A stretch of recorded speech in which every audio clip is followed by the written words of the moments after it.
اور یہ ویسے خبر اب آئی ہے یہ بڑے عرصے سے ہو رہا ہے، اور یہ اصل جانور نہیں بلکہ یہ جو انسانوں کے روپ میں عجیب سے لوگ ہیں وہ بھی ہوتے ہیں. لیکن سوشل میڈیا پر ویسے ایک بڑی دلچسپ ویڈیوز آئی ہے، اور اس میں دیکھا جا سکتا ہے کہ بارش کے بعد پارلیمنٹ ہاؤس کی چھت پر ایک بندر چہل قدمی کر رہا ہے، اور موسم کے مزے لیتے ہوئے بندر پر سوشل میڈیا صارفین کی جانب سے بڑا دلچسپ تبصرہ بھی جاری تھا.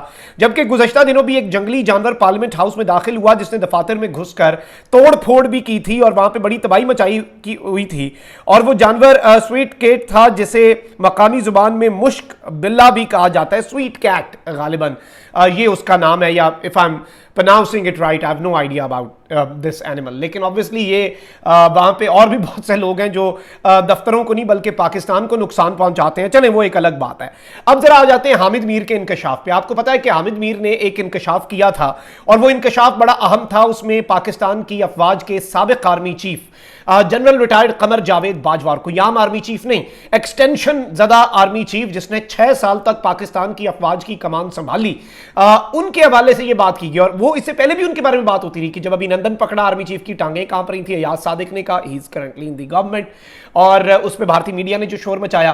پھر اب جو حامد میر نے دعویٰ کیا ہے، اس کے بعد عمران ریاض نے ایک دعویٰ کیا کہ جی مجھ سے رابطہ کیا گیا کہ اسرائیل کے ساتھ نارملائزیشن آف ٹائز کے لیے ڈیبیٹ کم از کم شروع کریں، لوگوں کی ذہن سازی کرنے کا آغاز کریں، کیونکہ اسٹیبلشمنٹ یا پھر اسٹیبلشمنٹ سے مراد ایک باجوہ تھا اس وقت، وہ یہ چاہتے ہیں. پھر مقبوضہ وادی کا جو معاملہ ہے اس کے اوپر انہوں نے سودا کرنے کی حامد میر نے الزام لگایا، اور یہ تک کہا کہ پاکستان کی افواج جو ہیں وہ بھارت کا مقابلہ نہیں کر سکتی، ہمارے ٹینکس کو زنگ لگ چکا ہے، ہماری صلاحیتیں نہیں ہیں، ہمارے پاس تیل ڈلوانے کے لیے، ڈیزل کے لیے، فیول کے لیے پیسے نہیں ہیں، ہم بھارت سے کیسے جنگ لڑ سکتے ہیں. اس کے بعد ایز اے پاکستانی میرے تو جذبات مجروح ہوئے، میری فوج کے جذبات بھی مجروح ہوئے، اور جب میں نے بھارتی میڈیا میں یہ سب کچھ اچھلتا دیکھا تو اور زیادہ غصہ چڑھا. اچھا بہت سے صحافی بھی مطلب نسیم زارا صاحبہ بھی کنفرم کر رہی ہیں، اور بعد میں پھر باقی صحافی بھی سامنے آنا شروع ہو گئے، انہوں نے بھی یہی بات کی.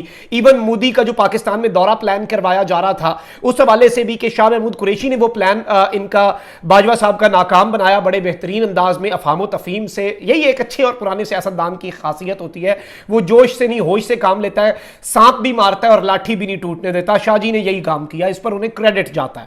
اور انہیں باقی ان کے اوپر جو مرضی لوگ باتیں کریں پی ٹی آئی کے اندر ادھر ادھر، لیکن کم از کم اس بندے کو ایک یہ مخدوم شاہ محمود قریشی کو کریڈٹ جاتا ہے کہ چاہے اس سے پہلے پیپلز پارٹی کے دور میں بھی کچھ اصولی موقف ہوتے ہیں جن پہ وہ شخص سٹینڈ لیتا ہے اور پھر وہ نہیں دیکھتا. اور اس مرتبہ مودی کے دورے پر بھی جب باجوہ اسے لانا چاہ رہا تھا اور یہ بیک ڈور امت شاہ سے مذاکرات ہو رہے تھے، یہ ساری چیزیں ہو رہی تھیں.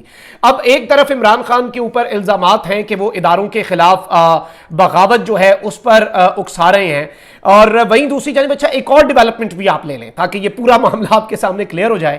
عوامی نیشنل پارٹی ANP نے چیئرمین پاکستان تحریک انصاف اور سابق DG ISI فیض حمید کے خلاف پشاور ہائی کورٹ میں ایک درخواست بھی جمع کروا دی ہے. صوبائی صدر ANP ایمل ولی خان کی جانب سے پشاور ہائی کورٹ میں دائر کی گئی درخواست میں کہا گیا ہے کہ KP حکومت سابق وزیر اعلیٰ محمود خان اور بیرسٹر محمد علی سیف کو فریق بنایا گیا ہے. درخواست میں کہا گیا ہے کہ دہشت گردی کے خاتمے کے بعد شدت پسندوں کی آبادکاری میں عمران خان نے سہولت کاری کی. فیض حمید کی معاونت سے دہشت گردوں کی دوبارہ آبادکاری کی گئی. عمران خان نے دہشت گردوں کی دوبارہ آبادکاری کرنے کا اعتراف میڈیا پر کئی بار کیا. ایمل ولی خان کی جانب سے دائر درخواست میں کہا گیا کہ عمران خان سمیت تمام ذمہ داران کے خلاف جوڈیشل کمیشن بنایا جائے، ملک میں دہشت گردوں کی دوبارہ آبادکاری پر فیکٹ فائنڈنگ کمیشن بنایا جائے. یعنی آپ یہ دیکھ لیں کہ فیض عمران خان گٹھ جوڑ ابھی بھی یہ انہیں ہضم نہیں ہو رہا کہ یہ کچھ نہ کچھ کسی طریقے عمران خان کی امیج کو نقصان پہنچا سکیں. اچھا اب ذرا آتے ہیں مین خبر کے اوپر، اور جو باجوہ صاحب نے سٹیٹمنٹ دی اس کے تناظر میں جو چیزیں سامنے آئی ہیں.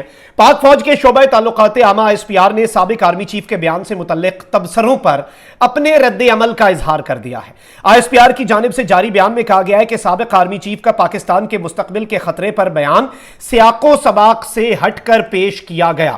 اب اس میں امپورٹنٹ چیز یہ ہے کہ از دیر اے پاسبلٹی کہ سابق آرمی چیف جو ہیں ان کے حوالے سے کیا ان سے وضاحت لی گئی، ان سے کنفرم کیا گیا کہ آپ کا بیان کیا تھا، اور یہ کہہ رہے ہیں کہ جی یہ بیان سیاق و سباق سے ہٹ کر پیش کیا گیا ہے. ISPR کے بیان میں کہا گیا ہے کہ پاک فوج کی جنگی تیاریوں کے بارے میں میڈیا میں بحث سامنے آئی. یہ مباحثے سابق آرمی چیف کے انٹرویو کے تناظر میں ہوئے. ISPR کا کہنا ہے کہ پاک فوج نے ہمیشہ اپنی آپریشنل تیاریوں اور انتہائی جنگی قابلیت پر فخر کیا ہے اور کرتے رہیں گے. فوج مادر وطن کے دفاع کے لیے ہر وقت تیار ہے. پاک فوج نے ہتھیاروں، ساز و سامان اور جنگی وسائل سے بھرپور ہیومن ریسورس ہمیشہ تیار رکھا ہے.